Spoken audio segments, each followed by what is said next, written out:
കേന്ദ്ര സർക്കാർ ജീവനക്കാരെ വോട്ടെണ്ണൽ കേന്ദ്രങ്ങളിൽ നിയോഗിക്കുന്നതിനെതിരായ അപ്പീലിൽ തൃണമൂൽ കോൺഗ്രസിന് തിരിച്ചടിയുണ്ടായിരിക്കുന്നു. തെരഞ്ഞെടുപ്പ് കമ്മീഷൻ തീരുമാനത്തിൽ തെറ്റില്ല എന്നാണ് സുപ്രീം കോടതി വ്യക്തമാക്കുന്നത്. കൌണ്ടിംഗ് ഏജന്റുമാരും സ്ഥാനാർത്ഥികളും ഉൾപ്പെടെയുള്ളവർ ഓരോ ടേബിളിലും ഉണ്ടല്ലോ എന്നും തെരഞ്ഞെടുപ്പ് കമ്മീഷന് താൽപര്യമാണ് പ്രധാനമെന്നും സുപ്രീം കോടതി വ്യക്തമാക്കി.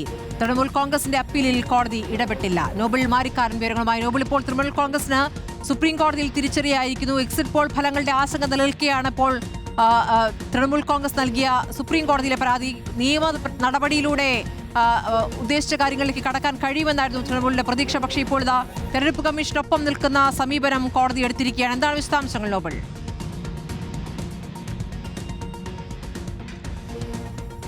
സ്മൃതി, പോളിംഗ് ദിവസം കേന്ദ്ര സർക്കാർ ഉദ്യോഗസ്ഥരെ ഇതിൽ കൃത്യമായി വിന്യസിക്കുന്നതുമായി ബന്ധപ്പെട്ട തീരുമാനത്തിനെതിരെയായിരുന്നു ഇപ്പോൾ സുപ്രീം കോടതിയിലേക്ക് തൃണമൂൽ കോൺഗ്രസ് പോയത്. പക്ഷേ എന്താണെങ്കിലും ഇക്കാര്യത്തിൽ ഇപ്പോൾ ഈ നടപടി തെരഞ്ഞെടുപ്പ് കമ്മീഷന്റെ ഈ നടപടി ചോദ്യം ചെയ്യാനോ അല്ലെങ്കിൽ മരവിപ്പിക്കാനോ അതിന് സ്റ്റേ നൽകാനോ ഒന്നും സുപ്രീം കോടതി തയ്യാറാകുന്നില്ല. കാരണം ഓരോ ടേബിളിലും വോട്ടെണ്ണുന്ന സമയത്ത് കേന്ദ്ര സർക്കാർ ജീവനക്കാർക്കൊപ്പം തന്നെ പോളിംഗ് ഏജന്റ്, സ്ഥാനാർത്ഥി അടക്കമുള്ള ആളുകളുണ്ട്. അതുകൊണ്ട് അതിൽ മറ്റ് അസ്വാഭാവികമായി ഒന്നും കണ്ടെത്താൻ കഴിയുന്നില്ല എന്നാണ് സുപ്രീം കോടതി ഇപ്പോൾ വ്യക്തമാക്കിയിരിക്കുന്നത്. മറ്റൊരു പ്രധാനപ്പെട്ട കാര്യം എന്ന് പറയുന്നത് തെരഞ്ഞെടുപ്പ് കമ്മീഷന്റെ താല്പര്യമാണ് ഇതിൽ പ്രധാനം എന്ന് സുപ്രീം കോടതി വ്യക്തമാക്കുന്നു. കേന്ദ്ര സർക്കാർ ഉദ്യോഗസ്ഥരെ നിയോഗിക്കാനുള്ള തീരുമാനത്തിൽ തെറ്റില്ല എന്നാണ് സുപ്രീം കോടതി വ്യക്തമാക്കിയിരിക്കുന്നത്. സംസ്ഥാന സർക്കാരിന്റെ പ്രതിനിധിയെ നിയോഗിക്കാത്തത് ആനുപാതികതയ്ക്ക് വിരുദ്ധമാണ് എന്നാണ് തൃണമൂൽ കോൺഗ്രസിന്റെ പ്രധാനപ്പെട്ട വാദം. എന്താണെങ്കിലും ഈ വാദങ്ങൾ ഇപ്പോൾ സുപ്രീം കോടതി അംഗീകരിക്കുന്നില്ല. TMCക്ക് ഒരു തിരിച്ചടിയാണ് ഇപ്പോൾ ഉണ്ടായിരിക്കുന്നത്. പ്രത്യേകിച്ച് നേരത്തെ തന്നെ തൃണമൂൽ കോൺഗ്രസ് ഈ തെരഞ്ഞെടുപ്പുമായി ബന്ധപ്പെട്ടുകൊണ്ട് നിരന്തരം ആരോപിച്ചുകൊണ്ടിരുന്നത് കേന്ദ്ര സർക്കാർ ജീവനക്കാർ അല്ലെങ്കിൽ മറ്റ് BJP ഭരിക്കുന്ന സംസ്ഥാനങ്ങളിലെ ഉദ്യോഗസ്ഥരെ ഒക്കെ പശ്ചിമബംഗാൾ നിയോഗിച്ചുകൊണ്ട് തെരഞ്ഞെടുപ്പിനെ അട്ടിമറിക്കാൻ BJP ശ്രമിക്കുന്നു, തെരഞ്ഞെടുപ്പ് കമ്മീഷന് അതിന് കൂട്ടുനിൽക്കുന്നു എന്നുള്ളതായിരുന്നു. എന്താണെങ്കിലും വോട്ടെണ്ണൽ ദിവസവും അത്തരത്തിൽ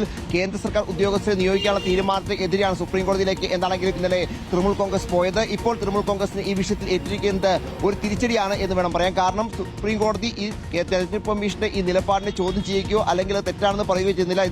ഇതിൽ തെരഞ്ഞെടുപ്പ് കമ്മീഷന്റെ താല്പര്യമാണ് പ്രധാനം. അതോടൊപ്പം തന്നെ ആശങ്കപ്പെടേണ്ട സാഹചര്യമില്ല. പ്രത്യേകിച്ച് വോട്ടെടുന്ന ഓരോ ടേബിളിലും ഏജന്റുമാർ, സ്ഥാനാർത്ഥി, അതോടൊപ്പം തന്നെ മറ്റു ഉദ്യോഗസ്ഥരൊക്കെ ഉണ്ട്. പിന്നെ എന്തിനാണ് ഇത്തരം ആശങ്ക എന്ന ചോദ്യമാണ് ഇപ്പോൾ എന്താണെങ്കിലും സുപ്രീം കോടതി ഈ വിഷയം ചോദിച്ചിരിക്കുന്നത്. നിലവിലത്തെ തെരഞ്ഞെടുപ്പ് കമ്മീഷൻ നടപടിക്ക് സ്റ്റേയോ അല്ലെങ്കിൽ അതിനെ റദ്ദാക്കുന്ന തീരുമാനമോ ഒന്നും സുപ്രീം കോടതിയുടെ ഭാഗത്ത് ഉണ്ടാകുന്നില്ല. ഇത് തൃണമൂൽ കോൺഗ്രസിന് ഒരു തരത്തിൽ തിരിച്ചടിയാണ് എന്ന് വിലയിരുത്തേണ്ടി വരും. സ്മൃതി, ശരി, തൃണമൂൽ കോൺഗ്രസിന്റെ അപ്പീലിൽ കോടതി ഇടപെട്ടില്ല എന്നുള്ളതാണ് നോബിൾ മാരിക്കാരൻ ഡൽഹിയിൽ നിന്ന് നൽകിയിരിക്കുന്ന വിവരം.